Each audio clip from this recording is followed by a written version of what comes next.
Mr. Rutan, since you picked up the mic, I'll come to you. How would you describe the actions that you would take during the first 6 months if elected as prosecutor?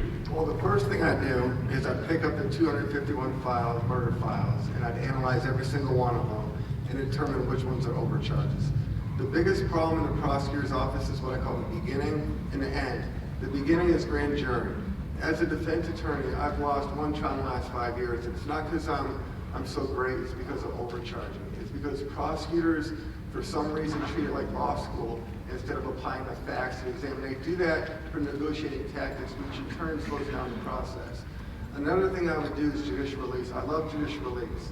And what judicial release is it gives people an opportunity to go to prison and prove they want to get out.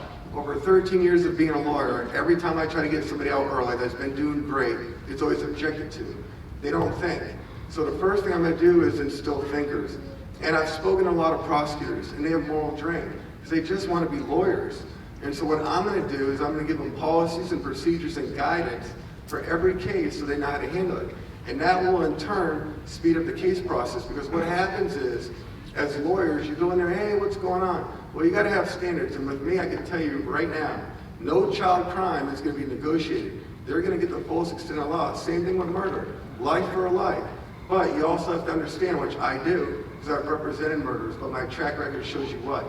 None of them were guilty of murder. There's manslaughter and self-defense. There's a lot that I have to do, but I've got to respect time. Thank you for the time. Ms.